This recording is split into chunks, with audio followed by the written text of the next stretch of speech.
Hello guys, welcome to Timmy's Open Diary.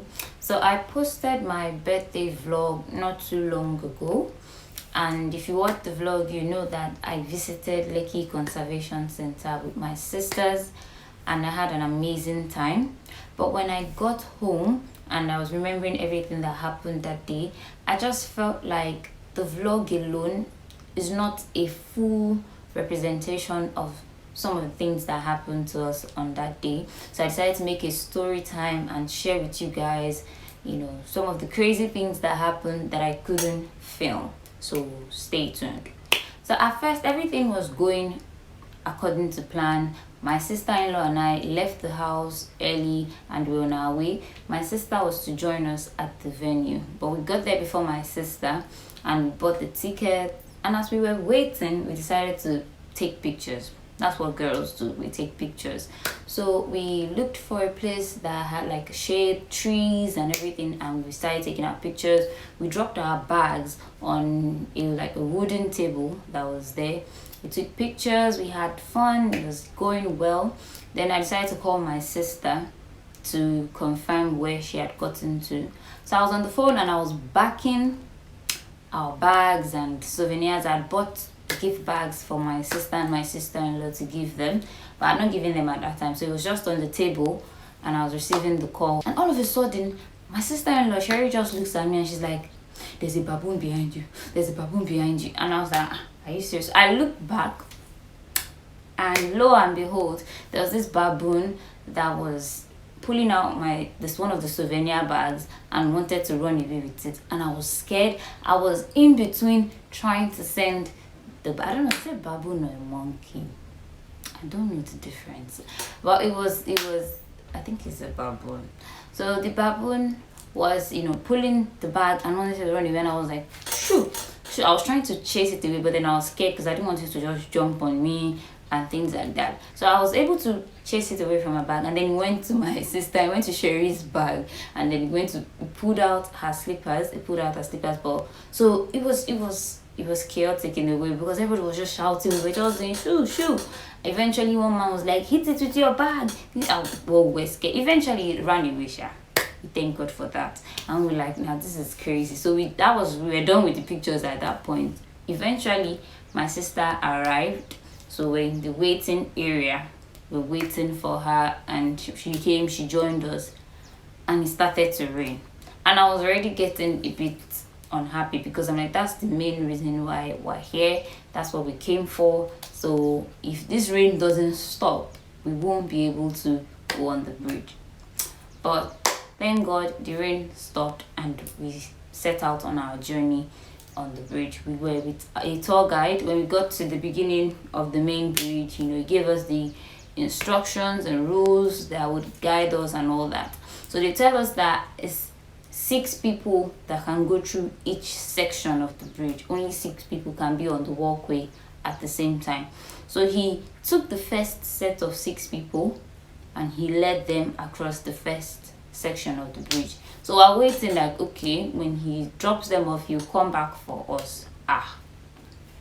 This tour guide did not come back for us, so we had to brace ourselves and encourage ourselves. We were our own tour guide. We had to lead ourselves across all the sections of the bridge, because at some point we didn't even see the tour guide again, and I just felt like that was just not cool at all. What if something happened? Nobody would have known. So we all had to we met some other people too. We took ourselves across the bridge, and it was scary, it was terrifying, but it was an amazing experience as well, because it just showed how brave I am. I was the one that was just gingering everybody like, let's go. So we make it across the bridge and we got to the family park. We had a good time, we ate, we were filled, and throughout the whole journey on the bridge and everything, my sister had been nagging about the souvenir gift bags that I gave she and Sherry, because she was like, I don't want to hold anything, but now I have to hold this gift bag. She had been nagging about it. So I just want to give you that backstory. So on our way back on the wooden bridge, now we're just going back to the main building. We wanted to leave, we're done. So we came across a baboon again. And I was like, at this point, these baboons are just doing too much. So, but the good thing is when it saw us, it just climbed on the trees and ran away. So we're like, okay, you recognize we're the humans, you're the animals.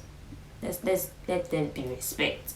So we continued going, and then we saw another baboon. Now this one sat down and was looking at us like, let me see people pass. My sister was in front, I was in the middle. Sherry, my sister-in-law, was behind me because the wooden bridge is a bit narrow. You can't necessarily walk in twos, let alone threes. So we were going. So when we saw it, we were like, okay, what are we going to do? Because we're scared. The thing it did not look like a baboon that wanted to run away. It was like, bitch, let me see you pass. So we're like, okay, you know what? The baboon is on this side. Let's just walk on a single file on this side. Let's not make eye contact. And we did it, and we were scared. It was terrifying. We just passed and nothing happened. I remember telling my sister that this is actually more scary than the bridge, in my opinion. When we had almost gotten to the end of the wooden bridge, which would just lead us to the main building, we saw another baboon again. I don't know what it is with these baboons. But the difference in this time around is like we saw the baboon a bit late. Because the second one we saw that sat down and was waiting for us, we saw it early, so we stopped. We came up with a plan, a strategy, and it worked. But we saw this one way too late because we were gisting, we were doing chit chat, we were gisting, we did not see it on time. But when we saw it was way too late. The baboon was already coming, and we just turned around and everybody started running. I ran like I'm a track star. I was just running, and I was hearing footsteps behind me, so I was rest assured that my sisters were behind me. They were running as well. So as I was running, and all of a sudden my sister was shouting like, oh, the baboon. She was shouting that the baboon had gotten my sister. I don't know, I was filled with so much anger when I heard that, like, because I was just done with these baboons. I was like, what is it? I was really upset, and I just stopped. I turned around and I started running back towards where we met the baboon. And I already had it in my mind that when I get there, me and that baboon are going to square off, because at this point I'm done. I'm done running. What's your problem? I was like, I'm going to get there and I will fight with this baboon. But I got there, it was too late. My sister had been trying to fight the baboon off with the souvenir gift bags. The perfume I got was in a swampy water underneath the bridge. The palm wine that she bought for her husband in the swampy water. The food, the body that she bought, the baboon stole it. The suya that me and Sherry intended to eat later on, everything, the whole bag was just scattered. We were all angry. Felt like, what's wrong? And my sister was like, this souvenir bag that she had been nagging about, when she now finally was able to carry through the journey on the canopy walk, and now that we're almost leaving the park and she loses it because of this baboon. So we're just pissed and we're sort of sulking till we got to the main building. So like, okay, we're done for the day. We're about to go our separate ways. My sister is going a different way. Me and my sister-in-law Sherry are going back to the mainland. So now at this point it started to rain heavily, and the rain was just beating me and Sherry. We didn't have an umbrella, nothing, no raincoat, nothing. So we took a bus that was going straight to the mainland, and we were wet already and we were feeling cold. So we're in the bus, and eventually we started moving. We had not moved for about 45 minutes. The bus broke down, and something, I don't know what it is called, but an engine that was underneath the bus fell down. So we all had to come down from the bus. We came down from the bus, we were waiting. The driver drove into like a pothole. When I came down and I saw the pothole, it was so big, I was wondering how he missed that pothole. But we waited there. He tied the stuff that was underneath the bus, he tied it back. And I remember telling my sister-in-law that, is this even safe? Like, you're tying something that is properly attached, you're just tying it to it. So we waited, that wasted our time, and then we got back into the bus. And at this point, traffic was crazy. So we started moving. We had not even moved for 20 minutes. The stuff that was tied underneath the bus fell down again.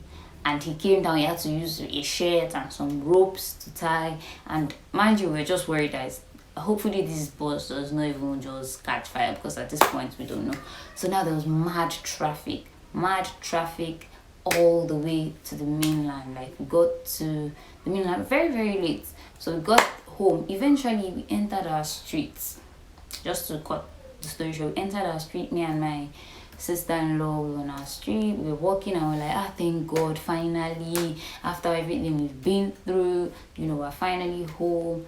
And then we get to the gate. I bring out my key and I tried to unlock the gate, but it wasn't opening. So what happens is our gate, you can open it with the key outside, but when you're inside, you can lock it twice. You can lock it with a key, and you can lock it with a sliding metal. So it's a sliding stuff that allows you to use a padlock as well. So we realized that it had been locked with a padlock on the inside. So I'm already upset, like why would they even lock it on the inside, knowing fully well that we have not gotten home and everything. So I'm like, okay, let me not overreact or anything. Pick up my phone and I start calling. I'm pretty sure I left about 15 missed calls altogether. No one was speaking. So I was calling, no pickup, and I was getting upstairs. And at this point, we started a routine. I was calling. We called our sister because she found out that we were unable to enter. She was also helping us call from our end. My brother was calling. My sister-in-law was calling. And they weren't picking.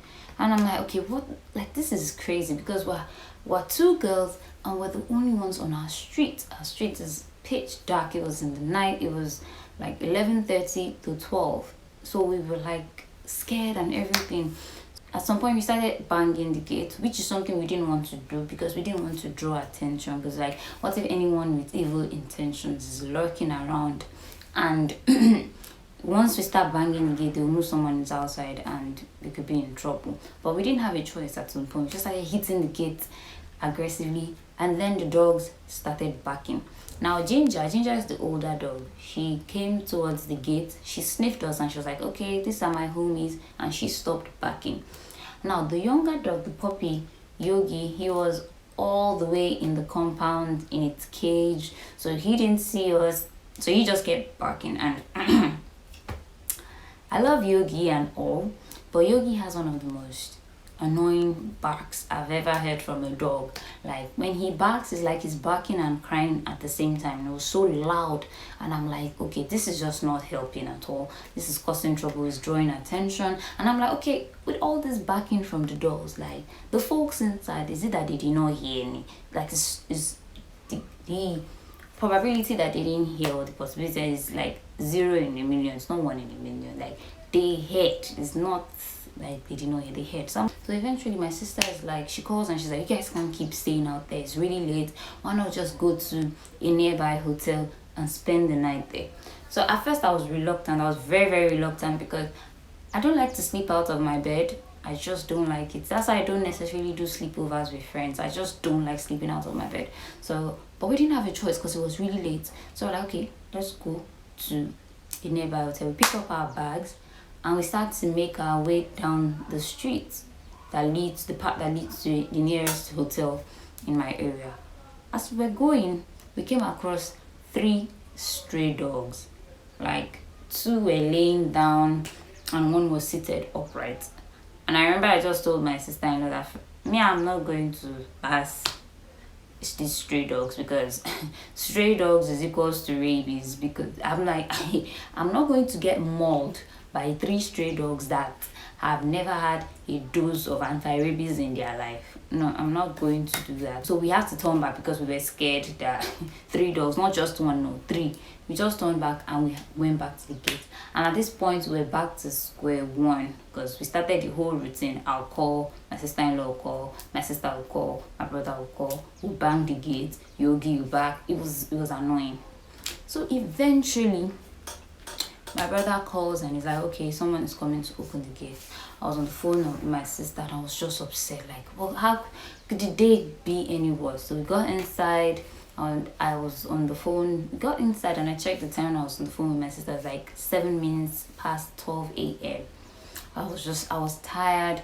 So I spoke to my sister for another like 45 minutes to 1 hour on the phone because I was venting, you know. So on my bed, as I was laying on my bed preparing to sleep, I started going through the footage from the day, everything that all the videos that I had recorded, and it just occurred to me that the video didn't have, like, it didn't feature, it was only featured like the fun part. It didn't feature all the terrifying things that happened behind the scenes. It didn't feature any of that, and I was like, no, I need to make a story time. I cannot go through all this and not share it. Like, I cannot go through all this. That I achieved what I actually wanted to achieve with my birthday this year. Previous years, for like some over like 2-3 years now, my birthday has always been boring. Honestly, it has always been the same routine.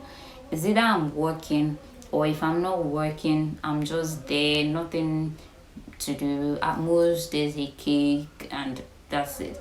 And I realized that I always get excited for my birthday, but then when the day comes, like, I'll be excited the first day of November, or like ending of October. I will have been screaming and telling all my friends and telling my sister, like, November bitches, my birthday is coming up. I'm always excited leading up to my birthday, but then when the day eventually comes, I don't enjoy it. I don't get to enjoy it at all. And I wanted this year to be different. I just wanted to have excitement. I wasn't asking for anything other than excitement. One thing I actually learned and I realized was that I was seeking the excitement from people, because I felt like that's what it is. Like, it's your birthday. People around you are supposed to make you feel happy. They're supposed to create excitement for you. They're supposed to hype you, do whatever it is they need to do to make you happy on your birthday. But I realized that I should have just created the excitement for myself, because that's what I did. And that's what this birthday this year, it gave me the excitement I wanted. And even the good and the bad things that happened all together, it created excitement. The good parts created excitement, and the not so good parts created like some sort of adrenaline rush, which is something I actually need, because I work from home. I barely leave the house, so I'm used to a routine. I wake up, I take my bath, I do my skincare routine, I work. After work, I do any household chores I need to do. I go on Netflix and YouTube and call it a day. That's my routine for over 2 years now. So I'm a very routine person. It has not changed. So even the bad things that happen, like the running away from the baba, I can't remember the last time I was running in my life, honestly, when we're running away from the baboon. So all those things, the adrenaline rush, it was good for me. And the rain, everything that happened, long journeys. It was a long time I'd gone somewhere that was very far. It was long, so it was a good experience. I enjoyed it. I'm not a motivational speaker. I actually don't like motivational speakers, because I feel like some of them, not all of them, some of them are not very, they don't say things that are very realistic, or they say things that can work for people with privilege. I would say that's just I've heard a lot of motivation, so I don't really like this. I'm not trying to be a motivational speaker, but if I would be given the chance to aspire to perspire, I would say that if something is lacking in your life, and if you were like me, that was waiting for people around to make it happen, then maybe you should just go out and get it yourself. Now, this, unlike motivational speakers, I'll just leave it at that. I'll let you know that this is not something that everybody can do as well. Sometimes what you are lacking in life is not something you can provide for yourself. It's something that people around have to provide for you, or at most God has to provide for you.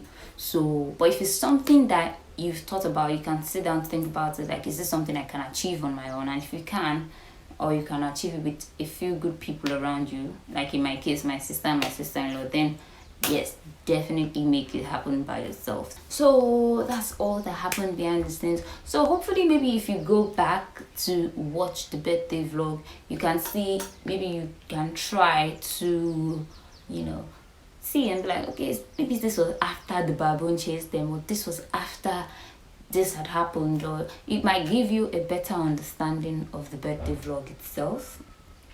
And yes, I'm trying to bribe you to go back and watch the video so to have more views. Thank you. So just do it. So thank you very much for this. Is my first story time. I don't know if I'm good at storytelling. I hope you're able to understand the reason why I wanted to make a story time, because I feel like you guys may be like, yeah, but we don't really care, we just wanted to watch the vlog. But I feel like there's a deep meaning behind why I created this story time, and hopefully you understand the reason for it. So thank you very much. Please like, share, comment, and subscribe. Turn on your post notifications so you'll be notified when next I upload. Thank you. Please, you guys should go and watch my previous videos. I have skincare videos, I have lifestyle videos, so just check them. Just click the link in my bio. No, click the link in the description. Yeah, I got it. Click the links in the description. Enjoy those videos. All right, thank you and have a good day.